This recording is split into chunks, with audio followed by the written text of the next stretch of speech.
The Great Plains stretched endlessly under a pale morning sky, golden and quiet. Too quiet. Normally the prairie rippled in constant motion, grasses bowing and lifting in long, rolling waves driven by winds that crossed entire states without slowing. Meadowlarks called, grasshoppers leapt in scattershot arcs, and the air vibrated with life. But today, nothing moved. A bull bison, enormous, scarred, and wise with age, stood atop a gentle rise. Locals knew him as Ironback, for the dark ridge of matted fur that bristled between his shoulder blades. He was a relic of a recovering wild world, a keystone presence in a land that remembered herds numbering in the millions. Ironback lifted his bearded muzzle and tasted the air. Still. Dry. Unnaturally so. Not a breath of wind touched his fur. No blade of grass shifted at his hooves. The prairie lay stiff and unbending, as though carved from sunlit clay. Nearby, a small herd of 14 bison grazed uneasily. Mothers nudged yearlings closer.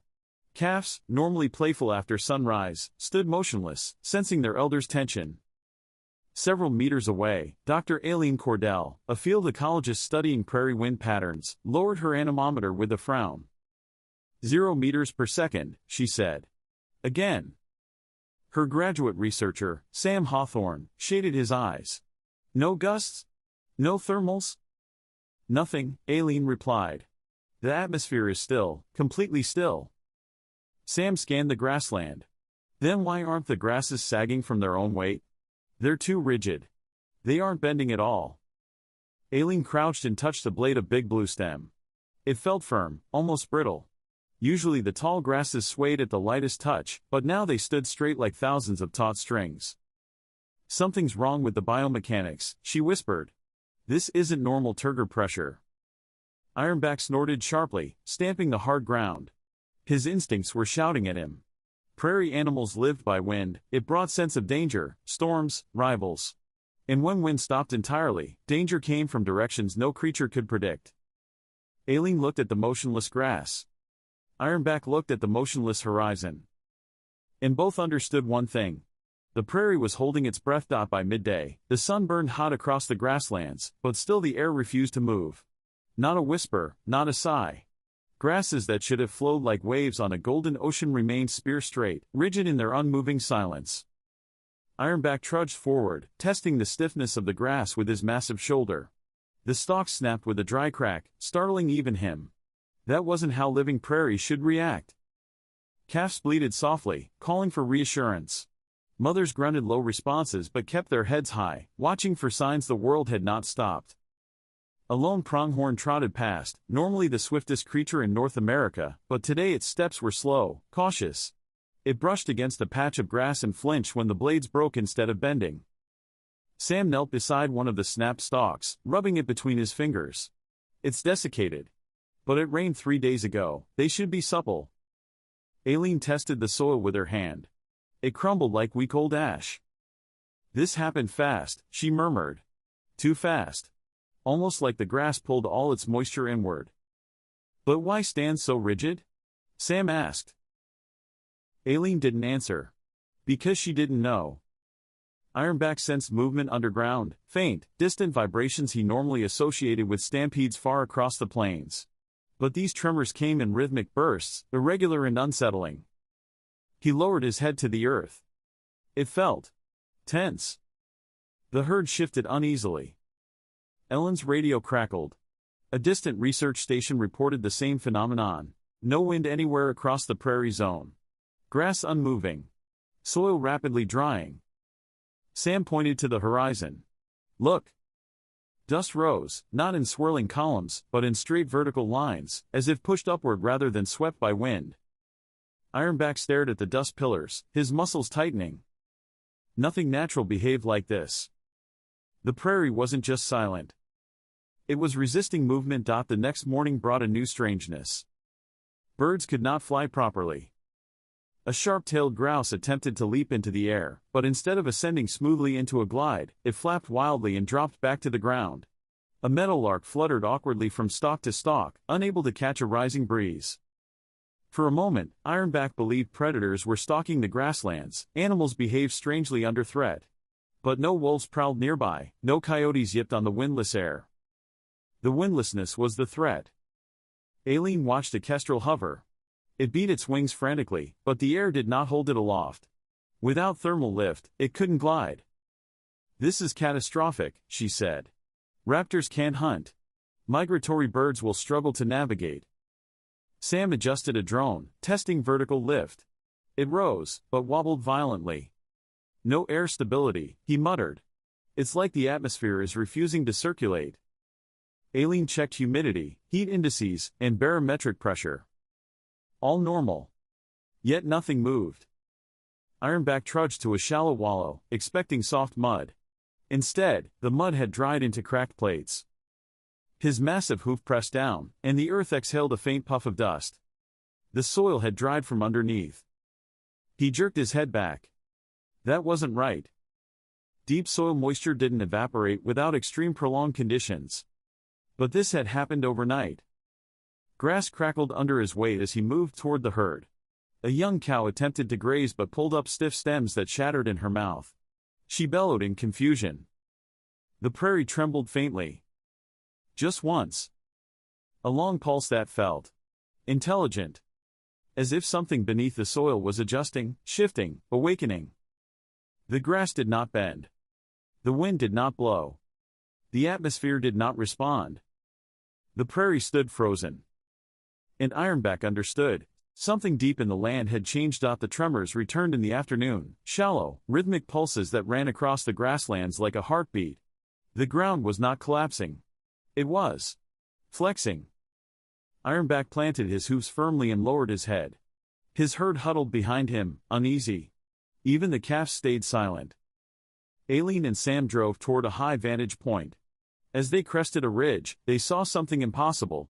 The prairie was shifting. Not the grass. The land. Vast patches of soil rose and sank in slow, rolling motions, gentle as breathing, but immense. It was as if the entire plain were a giant lung expanding and contracting. Sam whispered, "The land is moving." Aileen checked the seismograph tablet. Low readings. "This isn't tectonic. It's too uniform." "But why is the soil rising?" She swallowed. "Because something under the root layer is pressurizing." Moisture? Gas pockets? Thermal expansion? None fit. Ironback backed away from a swell of earth that rose a foot, then settled. The grass atop it remained upright, refusing to bend even as the land beneath it moved. As if the grass was anchored to something deeper than soil. Aileen knelt beside a patch. She plucked a blade and examined its structure. The cellular walls had thickened. The turgor pressure was unnatural. The plant had reinforced itself for rigidity. "Sam," she whispered. "The grass isn't just drying. It's bracing." "For what?" Ironback answered before she could. A deep pulse rolled under the prairie, heavier than before, commanding, almost like a wave of pressure traveling through a colossal buried chamber. Sam stiffened. "That wasn't seismic." "No," Aileen said. "That was directional." Ironback snorted and dug his hooves into the soil. He sensed something vast beneath him, something that touched the entire prairie. The land inhaled. The grasses stood rigid. The soil flexed.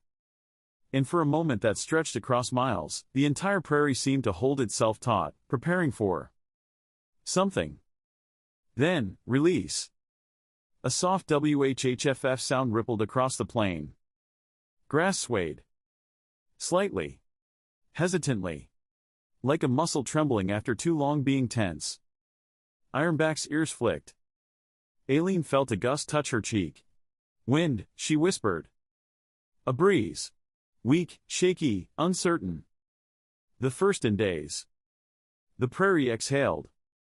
But the relief did not last. The breeze died seconds later, snuffed out as though the atmosphere rejected it. The grass froze upright again. Ironback pawed the earth anxiously. The prairie wanted to move. But something in it, or under it, refused. At dawn the next day, the plains glowed gold under the rising sun, but nothing moved. The silence had become unnatural, oppressive. Ironback stood atop the same ridge, eyes fixed on the horizon. The herd gathered behind him, restless and hungry, surrounded by grasses too rigid to chew and soil too dry to dig. Aileen and Sam set up their final array of sensors, desperate for answers. Aileen. Look. Sam pointed to the grass around them. The blades were shaking. Not from wind. From internal tension. A faint tremor ran through every stalk, from the smallest sedge to the tallest blue stem. A synchronized vibration, perfectly timed. Ironback stiffened. He recognized that rhythm. It was the same pulse that moved through the soil. A deep, subterranean beat. Aileen whispered, the grass is reacting to subsurface pressure changes. The entire prairie is linked. Like one organism. Sam watched the stalks tremble faster. Is it communicating? No, Aileen said. It's preparing. Ironback braced himself. The ground pulsed again. Stronger. Stronger still. The grass vibrated violently, then snapped forward in a wave across the prairie, bending collectively for the first time in days. A powerful blast of cool air erupted upward from the soil, rushing across the plains in a sweeping gust. The prairie exhaled. Dust lifted into swirling spirals. Birds took flight. Grasses bowed low, finally moving, finally breathing. Wind, real wind, roared across the Great Plains, as though returned from exile. Ironback's fur rippled. He closed his eyes, feeling the return of the world he knew. Ellen's sensors went wild. Sam shouted over the wind, what caused it? Aileen stared at the sweeping prairie, awestruck. The subsurface pressure forced a release. The land expelled trapped air. A geological purge. Is it over? The wind calmed, smoothing into a natural, steady breeze. The grass swayed gently, no longer rigid, no longer braced. Ironback lowered his head and began to graze. The stalks bent easily once more. Aileen exhaled. Yes. The prairie can breathe again. But she paused. Because far beneath her feet, just for a moment, the ground pulsed once more. Faint. Quiet. Like a whisper. A reminder. This wasn't just a prairie recovering. It was a prairie learning. And the next time it held its breath, it might hold it longer. For 2 days after the prairie's great exhale, the land behaved almost normally. Wind returned, tentative but real. Grasses swayed, uncertain but flexible. Birds resumed their patterns, though their calls still sounded cautious. Ironback moved with the herd toward a shallow creek bed, its water low but flowing again. Calves splashed clumsily at the edges, delighted to feel movement underfoot. The older cows relaxed for the first time in a week, chewing in slow, thoughtful motions. But Ironback did not relax. Every few minutes he paused, lowering his head to the ground. Listening. Feeling. He sensed something the others didn't, a faint returning tremor. A heartbeat the prairie tried to hide. Miles away, Aileen and Sam analyzed the atmospheric readings under the shade of a hacked-together field canopy. Their instruments, though stable now, still displayed irregular fluctuations beneath the charts, tiny, rhythmic pulses in the soil humidity, barometric pressure, and sublayer aeration. Sam tapped the screen. See this? The soil networks still aren't behaving normally. Aileen leaned forward. Cyclic pressure variation. Small, contained. Like a breathing pattern. But inverted, Sam said. Instead of inhaling oxygen, the soil is exhaling trapped gases from deep layers. Aileen rubbed her temples. The Great Plains sit on massive underground aquifers and ancient sediment structures. If pressure pathways changed, Sam finished for her, the prairie could be reorganizing from underneath. Aileen exhaled. Exactly. Ironback lifted his head sharply. A wave, not of sound, not of vibration, but of attention, passed through the herd. The bison raised their muzzles in unison, sniffing the air as if awaiting instructions from the land itself. Then the creek rippled. Not from wind. Not from a fish. But from a sudden, brief upward swell of water, as though something under the riverbed pushed it. Sam saw it too. That wasn't surface tension. Aileen approached, kneeling at the edge. Subsurface pressure spike. Ironback grunted deeply. A warning. He stepped in front of the calves. The ground trembled, slight, soft, easy to miss. But Ironback felt the pattern. It was the same rhythm he'd sensed before. The same cadence as the prairie's breath-holding days. Aileen checked the sensor. Pressure rise under the creek. Unusual but not extreme. Sam frowned. Then why does it feel like it's coming from farther down? Aileen swallowed. Because it is. The pulse is migrating. The prairie was shifting again, learning, adjusting, organizing. Ironback snorted and stamped the earth. The soil's pulse returned the gesture, faint, as if acknowledging him. The Great Plains were not finished speaking. The third morning after the exhale arrived harsh and bright. Wind blew steadily now, sweeping across the prairie in confident waves. Grass bowed naturally again, brushing against Ironback's legs with a familiar softness. Clouds drifted overhead in loose formations. To any casual observer, the world had healed. But Ironback knew better. The air tasted wrong. The ground felt lighter, not in temperature, but in weight.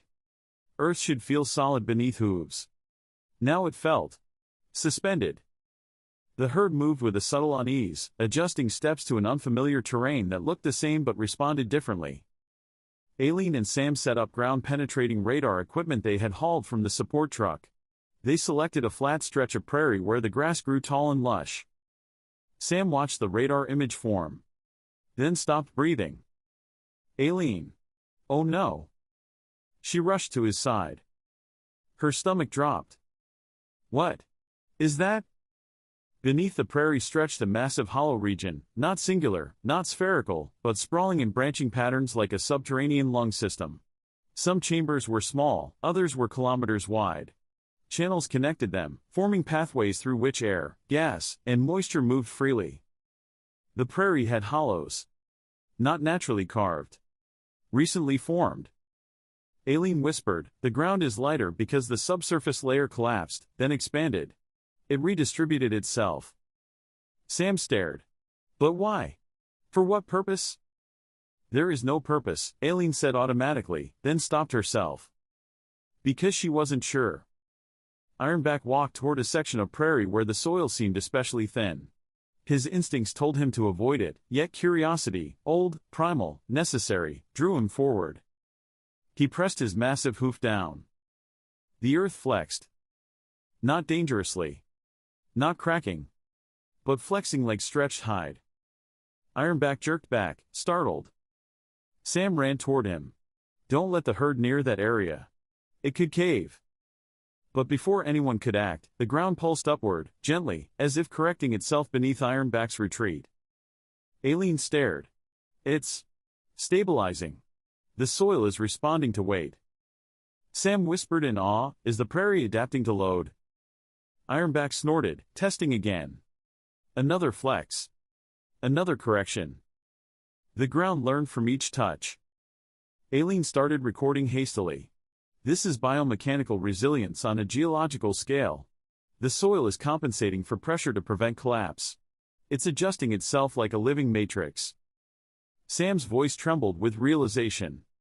That's why the wind returned. That's why the grass relaxed. It waited until the underground system could support surface instability. Aileen nodded slowly. The prairie wasn't breathing. It was calibrating. Ironback stepped forward once more, confident now.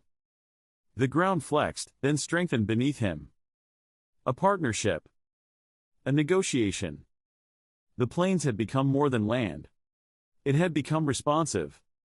Far off, a dust devil spun into existence, not chaotic, but perfectly vertical, controlled.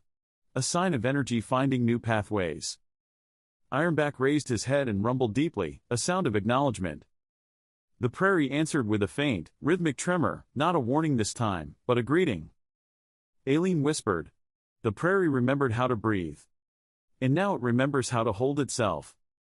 But Sam asked what none of them yet understood. If the land can adapt to pressure, what happens when pressure increases again? Ironback stared at the horizon as clouds thickened. He knew the answer. The prairie would hold its breath once more. And next time, the world might have to listen faster.